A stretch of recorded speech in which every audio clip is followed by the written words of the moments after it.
taxes or online media or marketing. It can be a whole host of things, which will provide some really unique resources on the Upper Shore. So what I want to do is I'm going to switch to the handheld here, and we'll just quickly glance through this. So you can see just quickly on the site plan, you've got the Little Kidwell extension and the main facility sitting here. The pool itself the outdoor pool will be more of a traditional pool, but you've got entry parking on the front for drop-off, and then parking on the side, and then parking in the back. The fields will, in the beginning, just be grass, but will give us opportunities to run programming as well as especially camps, where we currently run camps at the Gunston School. Will probably continue to do this, but this will give us more capacity to do it. So you can see the county buildings over here. And then you've got the square there where at some point the water tower will go, sitting on the property. Thanks, Todd. So if you're looking at the aquatic center, it's designed in a way that if you are having a swim meet, visitors to watch that can actually enter here through the vestibule, and then you can have a direct entry into the pool area. So that way you don't have an impact on the regular flow for members. You've got seating all along this wall side, which is all glass. This currently is designed to seat about 170 folks, which is more than enough for what you would ever need. Even if we decided to host, let's say, an Eastern Shore-wide meet here, you could totally do that with no problem. Right now, that meet is held in Dorchester County at the Y. But this would give us another facility that has the capacity to do that. You can see it's a 6-lane pool. So it's built and designed for competitive swimming. There's some positives to that in the sense that if you're a lap swimmer or a kid, that's a good thing. But when we look at the senior center component, there's some challenges around that too, because you don't have any shallower water. So you got to be 3.5 feet to be able to touch the bottom. You got 3.5 feet for the height. So if you're not 4.5 feet or so, you can't really touch the bottom. So for little kids teaching swim lessons, that's a little more challenging because it's more of just a traditional tank.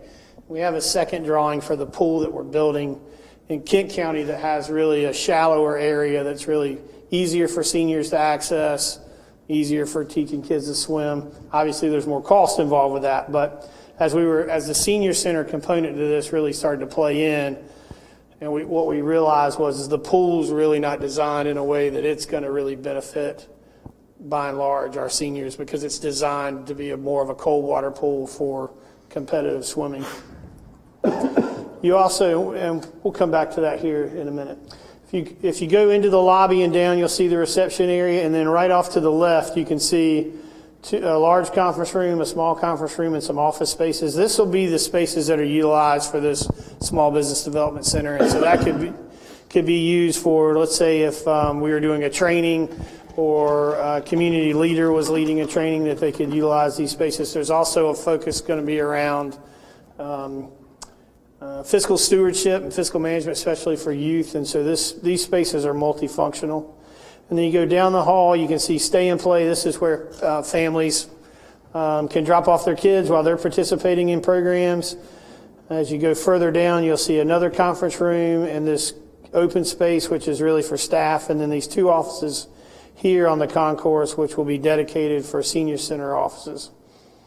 And then further down, you've got the wellness center, and then 3 large group exercise rooms, a kitchen. So talking to Kathy about senior programming, we would provide meals as a part of the senior center. So those would be meals that we're not physically preparing there, but they're bringing in. And so the kitchen is designed in a way that we can cool and warm and serve. You got another multi-purpose conference room here. So like in St. Michael's, we found in the beginning we were serving 10 or 15 meals a day, and then that program began to grow. And so you got multiple spaces that you could set those meals up to do that. And then down the corridor, you'll see there's 3 large multi-purpose rooms. So the Y has a ton of different multi-purpose spaces. The way that senior center partnership works is our staff would sit down with senior center staff with the county, and we would lay out really a mapping of the facility and say, okay, well, at 9 a.m., this space is going to be used for a so-and-so class. The gym is going to be used for pickleball, for a senior program. And so you really maximizing the spaces in the facility, which has worked really, really well Quick for us. question for you. So the pickleball lines, are they similar to what our tennis courts are? No, it's much smaller. Okay. So, Well, I know it's not the size of a tennis court, but Right. if you look at a tennis court, you have the serving square where the ball has Yep. to. Is that where they play, within that serving square and then the net? It's so on a regular tennis court, you could put one pickleball court on one side and one pickleball court on the other. Okay. Oh, you can. Yeah, Okay. and the net kind of sits in the middle. Okay. It's played similarly, but the court is a little smaller. So whereas you could probably only fit one true tennis court in a full size gym, you can fit 3 pickleball courts. Okay. And they're lined here. You can kind of see them. Looks like the matrix with all those lines on there. You But were it's in talking there. about the meeting rooms. The one on the bottom left in that drawing, it looks like to be the smallest one. Just so the public at home get an idea, because they can't read that. How big is that? You say they're large. I mean, but the bottom left, the last one. This guy's about 1,200 square feet. 1,200. That one's 1,200. Just to give people a scope of how Yeah. big these rooms are. I mean, that's the smallest one. You mean a so. group exercise room, number 1? Is that what you're talking about? These conference rooms here, this one's at the top is about 450. This one's bottom 300. But when you go bottom left down here, this is about 1,200 square feet. Right, that smaller one. And are those collapsible walls or no? They're set. Well, these are actually designed to be static, and the reason for that is we've put in a kitchenette here that can be accessed either side. So let's say you were doing a pottery class, a senior pottery class in one room, you have access to this kitchenette to where you could utilize it for cleaning tools and this or that. And then there's storage both ways. So no collapsible walls there. And those bathrooms that I see, that's the only location that there's bathrooms? So you actually, so you have bathrooms when you're walking in. Right. Just past and then on this corridor here, as we turn and kind of work down this way, you've got 1, 2, 3, 4, 5, what we call family shower and changing rooms. And so they're self-contained. So within that one space, I've got a toilet, a shower, and everything I need to take care of myself there. So take my family as an example. I have a 5-year-old daughter. And so if we didn't have this, I would have to either bring her in the men's locker room with me or send her into the ladies' locker room on her own. So we can go in here and we can change and do our things. You've got, let's say we're going swimming. We can go in here and get dressed and ready to swim. And then we can put our stuff on the lockers that are along this hall and then go into the pool area and then come back. And so that gives folks who are not comfortable within a larger locker room setting the ability to use those spaces, as well as generally use the bathroom. As you go further down, you do have a men's and women's locker room there. So that'll be utilized by the swim teams for their program, as well as general use as well. And then further down, you'll see gym storage and some other storage. We do have a sauna on, just off the deck as well. And then the gymnasium is a full-size gymnasium. And we see ourselves partnering. We run middle school basketball programming up here already, but I know Wye River Upper needs a place to be able to play and practice, and so we'll partner and collaborate to support other programs as well. On the pool piece, let me set this down.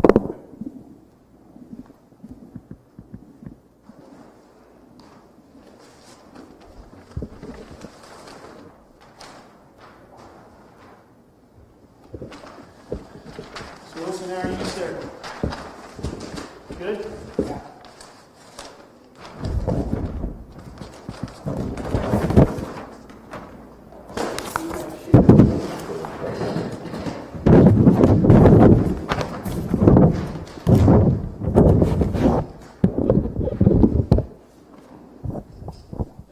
So talking about senior programming, if you add, you can see instead of the 6-lane pool, you've got this a little space that butts out there. And that's 2 steps down, and then it's about 1.5 feet deep, and it works its way down to 3.5 feet. So when you think about easier access for older adults to participate in programming, it helps from that standpoint. And then you also have that large area that can then be utilized for teaching kids to swim. So in partnership with school systems, as an example, we teach every fifth grader in Wacomico County water safety and swim lessons as a part of the PE curriculum. We do the same thing in St. Michael's as well. And so when we're thinking about maximizing our impact in the community, partnering and collaborating with the school and teaching every kid to swim makes a whole lot of sense. If you don't have that space, you can still pull it off. It's just not as highly as functional as you'd like it to be. There is one negative to that, and that is when you're serving little kids and seniors, you want the water to be a little bit warmer. And so in a traditional, let's say at the Easton Y or the Henson Y in Salisbury, where our high school teams are swimming there, the pool temperature is around 81, 82 degrees. In this scenario, you're going to be 83, 84, which doesn't seem like a huge difference, but it is a little bit different from that standpoint. You've got this on here with the shallow area, the steps installed, the walk-in. How is that going to affect competitive swimming? So on this corner, when you're shallow like that, how do they flip and turn around? well, it's 3.5 feet regardless. That's plenty. It's 3.5 feet regardless. The difference is, Where they go into the pool. so on this area here, this is about 1.5 feet. Right. And then it works its way down. And then this whole area is 3.5 here. Okay. So like the nice thing about that for, say, water ropes classes, you can run a rope across here and you've got this huge, large There's a swath. wall that stays in the pool? It stops there. Right, but it's a wall in the pool. Yes, sir. So for wave action and everything else. And then during a meet, you would just run a little lane line right across there. Okay. So functionally, it makes a lot of sense, and I think would be a real benefit for senior programming in the community. There's obviously a cost involved with it, so we had them run the numbers. You've got to add another additional 1,000 square feet, but you got to add another bay, and the pool gets bigger, mechanical gets bigger, so it's about an additional $500,000 to figure that out. Right now, we're running senior center water classes on Kent Island. That pool is 89 to 91 degrees, so it's a true certified therapy pool, whereas this pool would really be built more for teaching kids to swim, older adults being involved in water-based exercise, and then obviously the swim teams. So I don't know, you got to give me an answer today, but I want to just throw that out there that in looking at this facility, if there's one gap, in my opinion, is you're just not, in a traditional 6-lane pool, you're not going to have as many opportunities to serve seniors. And you can go back, Todd mentioned, you can go back and look at the pool at Chesapeake College. It was a tank, right? And so if I'm physically not strong enough to be able to access and get into that pool, and it's not so much getting in as getting out. We're required to have a lift and you're required to have stairs, but how many people did you say have used the lift? None. 0. Participants at Fitness RX have used the lift. They use the low end to get in. And we average about 40 people a year unduplicated that use that pool. But as an example, in St. Michael's, we have a lift there too. No one will use the lift, and it's not because they may not need it. If they can walk in and access, they will. There's a Stigma. Thank you, sir. Thank you. I've installed about a dozen of those, and you're right, they never get used, unfortunately. Well, it draws attention to yourself and blah, blah, blah, right? So you say that the Dorchester is where they hold the meets now? Is that what you said? So currently, the Dorchester County Y holds the shore-wide meet, correct? So how do they have theirs configured? And do they It's have a senior- traditional tank. So there is no senior center in that Y. It's There just is no a senior, Y, okay. right? And then now you'll have more seating capacity than Dorchester County does. That Y probably seats only about 50. The Easton Y seats about 150 or so. So So the Easton Y, does it have a senior component to it? it has a whole separate warm water pool Okay. that's separate from that. And it was built specifically because 30% of the population there is over the age of 60. And they knew that was a need. And when we looked at building the Y in St. Michael's, we didn't even build a pool that was built for competitive swimming because we knew the senior population and teaching kids to swim was more important than adding that. In Kent County, we're building that pool here. So there's the swim team there will swim at that pool, obviously, just like they will here. But they really wanted to capture that senior component and teaching kids to swim. But are we planning to move forward with the senior component in this pool? Is that, are you We asking have- us that, or are you? I want to get your feedback on that. Well, I mean, and how many, Kathy, how many people do you think will use this? It's on the senior side. I mean, you have any studies that show? On the senior side, from what we've been doing, is a low amount, because it's strictly. I can't hear you, so.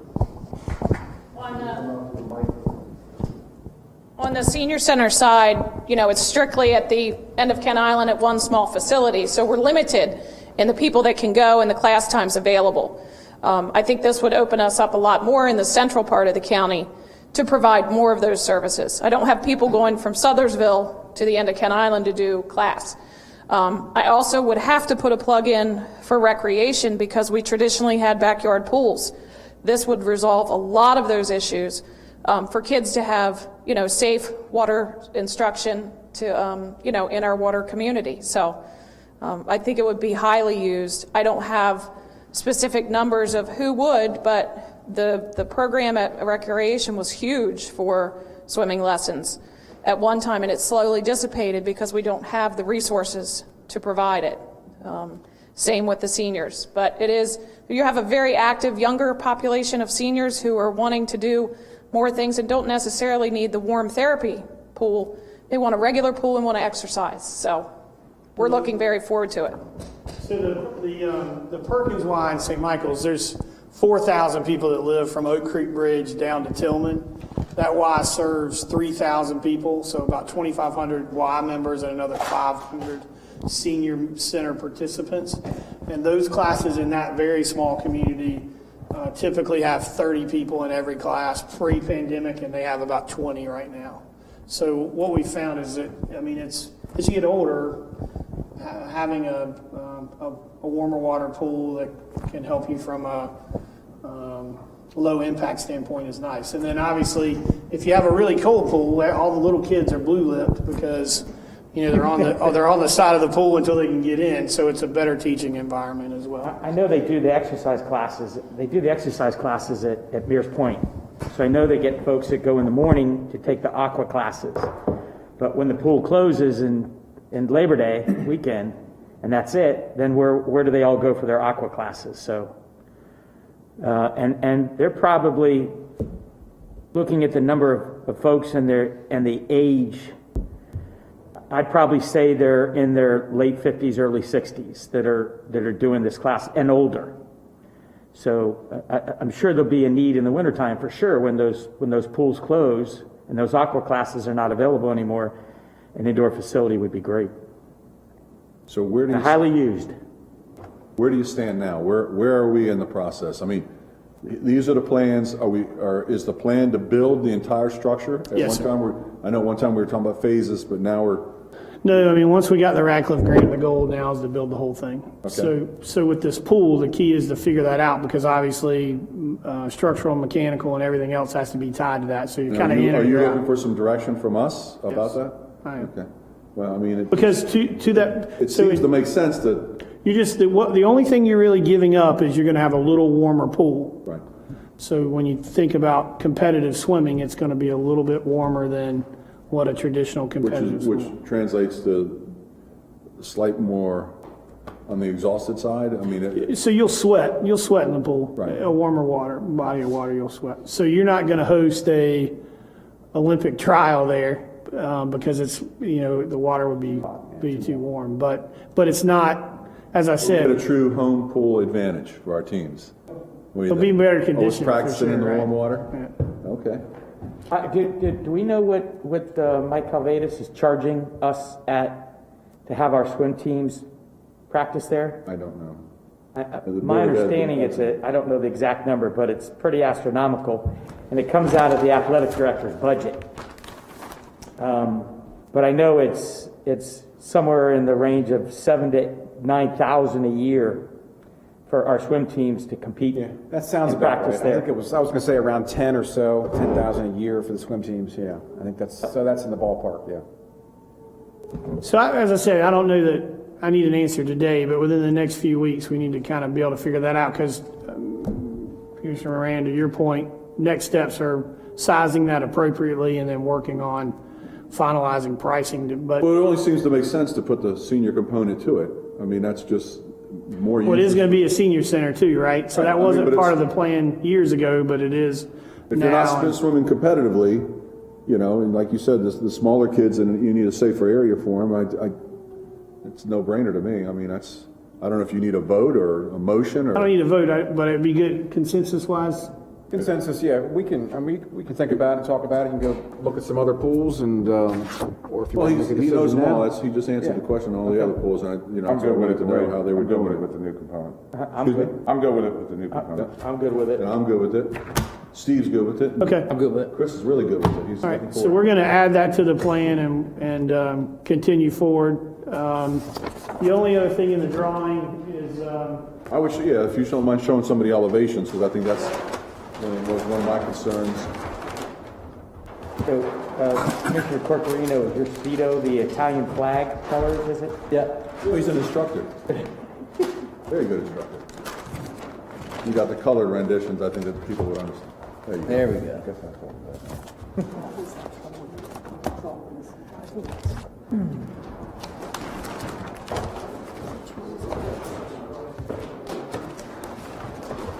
There we go. So just, Mike, can you get that?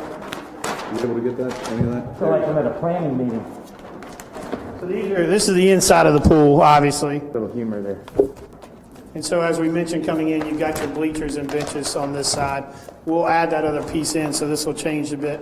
And what we'll do is we'll schedule another time, once this is all done, where we can actually throw it up on the screen and digitally walk through the whole facility. But are the decks going to be darker color like that? Nah, I mean, it's just what he spec from. Okay, just asking. We're not on the color phase yet. I understand. Well, it gives people an idea of depth and you know, what they walk in to see, and if you don't mind turning to the next one, in the outside elevations, I think that's what they're gonna see driving by all the time. And, you know, I'm a little concerned about, you know, that standing seam walls, but I'm glad to see it in the entrance and around some of the buildings you've accented it with brickwork, which I think helps. Yeah, I mean, it's designed as three pre-engineered buildings tied in connection together. The best example of this, if you want to see a Y that's similar, would be the Orikawa Y, which is in Towson. It's about 5 years old and a very nice facility. Obviously, where you can fit in brick and not impact the structure itself, we'll do that. We're still not at as I said, squared away from a color standpoint. And this has been tweaked a little bit even since this was done a couple weeks ago.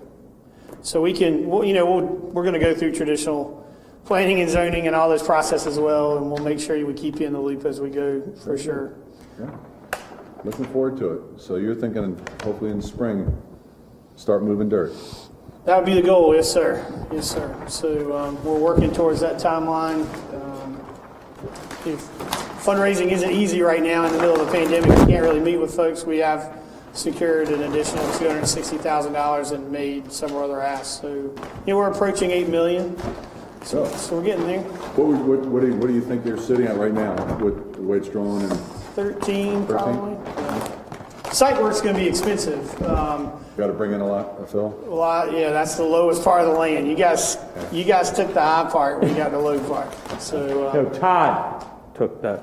So it's 10 feet, we need 10 feet probably to fill. Really? It's a lot.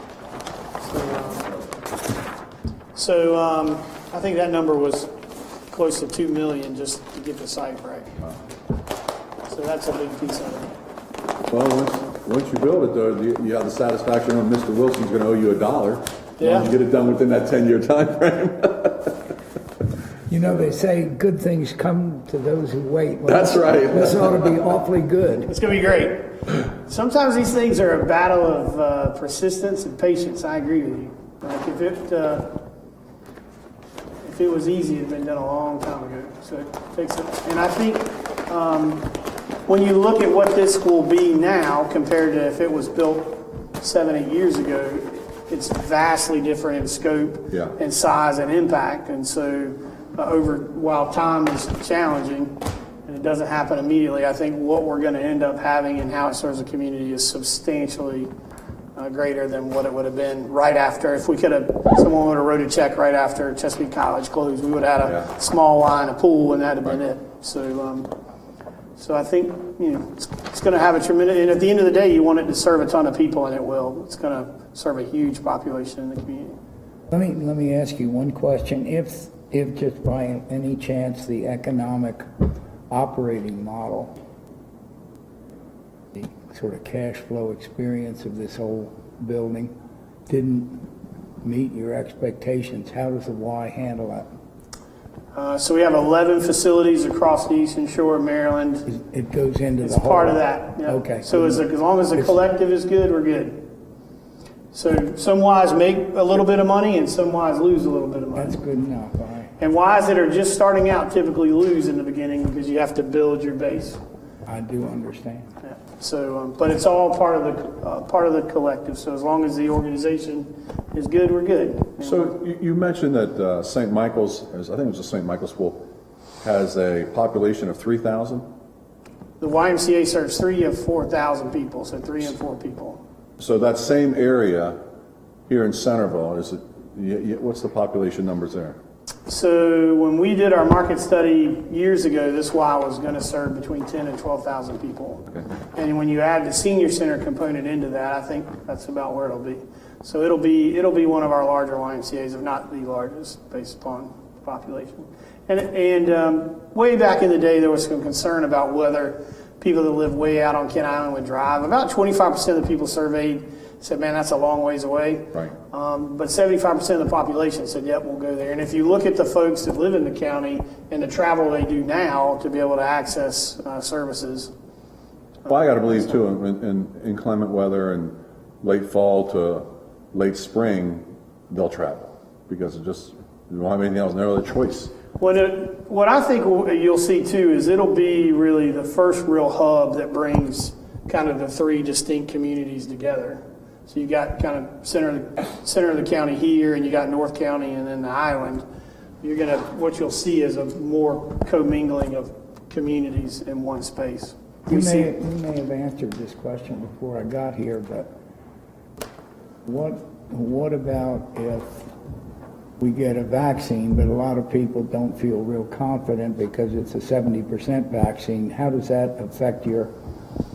So a little bit on COVID. Maybe you answered that. No, sir, I haven't. So we saw about a 30% decline in our membership from March 16th when we closed to June 20th. Yeah. So operationally for us, what that means is our operating budget was about 15 million. We're going to be around 11. So just like anyone else, it's going to have a substantial impact. We are seeing now our membership plateau and begin to grow again. So we're seeing about 50% of the normal participation that we would. State regulations have had a really big impact on us. We weren't really able to run camp in a traditional setting, and so where we might serve 1,000 kids a day across the shore, we served about 60. We have about 60 kids in tutoring and support programming, full-day programming right now, but the regulations are such that it's just difficult. They're built for schools, right? And we're YMCA, so when you can only have 15 kids in a space greater than 450 square feet, and you stick kids in a 7,000 square foot gym, you only get 15 kids in a 7,000 square foot gym. So we're just not really built in a classroom setting. But to your point, Commissioner Wilson, I think the pandemic will change the way everyone works from this point forward.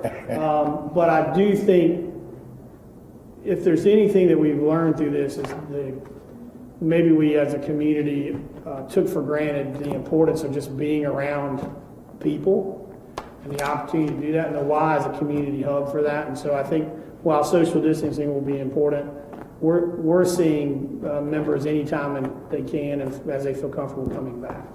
So you're treating these as a kind of community investment enterprise.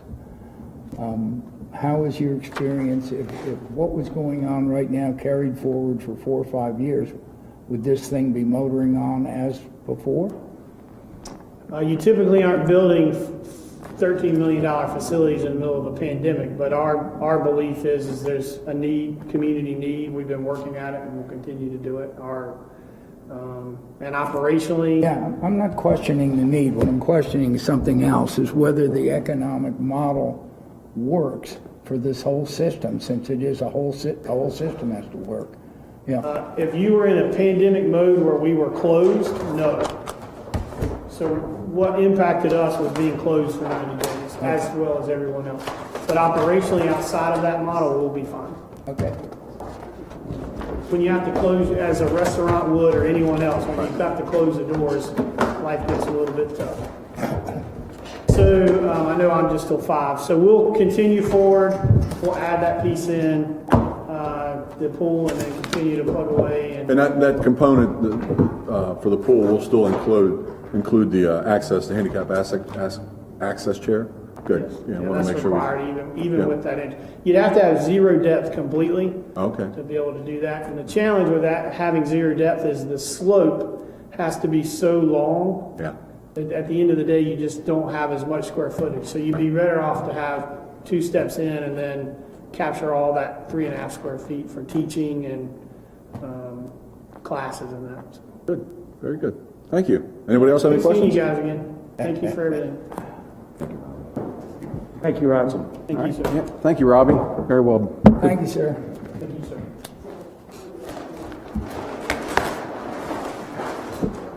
So you're gonna need a motion to go into closed session. That's fine, yeah, sure.